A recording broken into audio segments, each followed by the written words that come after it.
What's up, budget buddies? It's Kim. Debt to none. I keep getting the same question on one of my more popular videos about me saving up thousands of dollars on a low income.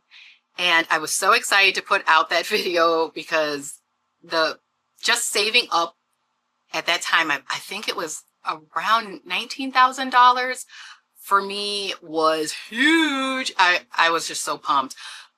Also because a lot of the videos that I was looking at that time about saving $10,000, most of the videos were telling you to do something or encouraging you to try these tips that wasn't feasible for me. I couldn't save like $30 a day.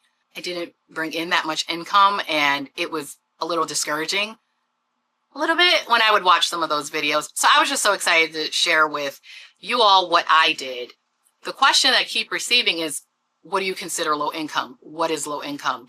And that's hard to answer point blank, black and white across the board. It's kind of hard to answer because it does depend on where you live, what's considered low income, because the cost of living varies from city to city or state to state. But yeah, county to county. There is a difference between low income and poverty. I do know that some people will use those terms interchangeably. I would not. Poverty really is defined as at the level of income where you do not bring in enough to cover your basic necessities. So your housing, your food, clothing, health care, you just do not have enough to cover it. And if you fall on the poverty line, then you will qualify for assistance.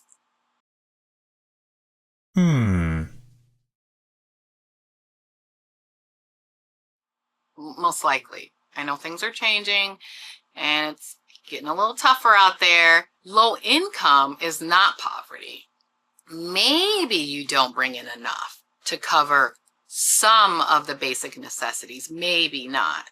My family, we had enough. We were bringing in enough to cover pretty much the basic necessities. According to the research done in the county that I was living in the Chicagoland area, we fell in that bracket of low income. This is the information from the affordable housing website of the county that I lived in at the time. The income groups are divided into extremely low, very low, and low income, as well as the household size, which is what makes a big difference.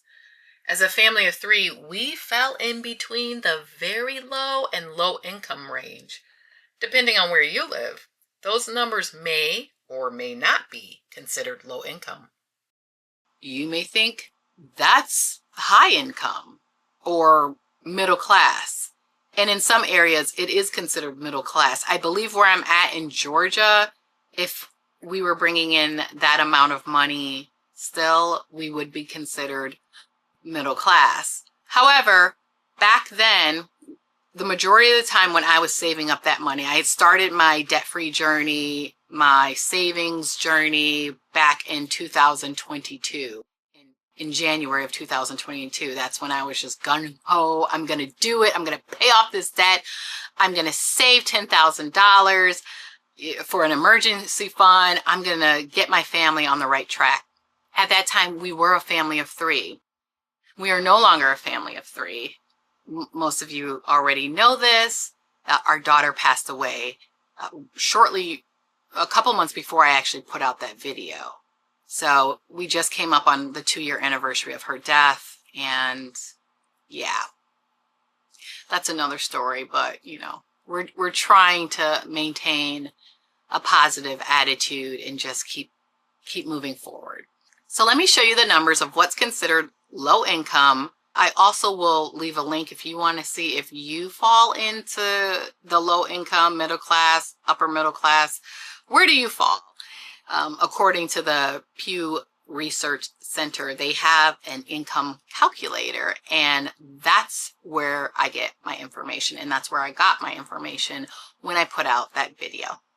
On the Pew Research Center website, it's super easy to use this calculator. You just find your state, and it also asks the metropolitan area, your household income before taxes, and then the number of people.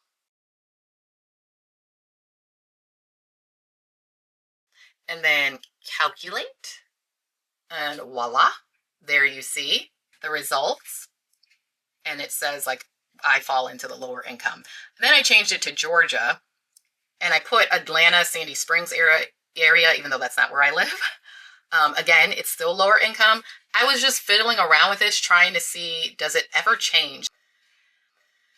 Chattanooga, Tennessee, it put me in the middle income range with the same amount of people and income. So I thought that was interesting. And then I did none of the above. Still in the middle. Low income, you have enough to cover the basics for the most part.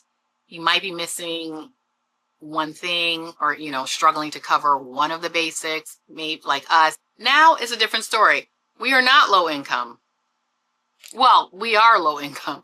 We're extreme low income. I believe right now my husband and I, as a family of two, we fall into the poverty level. However, we don't qualify for any assistance because we have a chunky savings.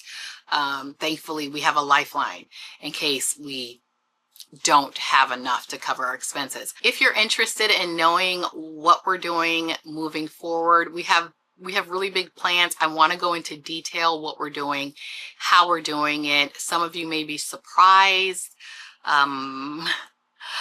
about the amount of money that we're going to be spending to make huge changes. Yeah, I'm going to share it all. Check out this next video, and that's where I give you the real life update. Until then, see you next time. Life simple, and now that my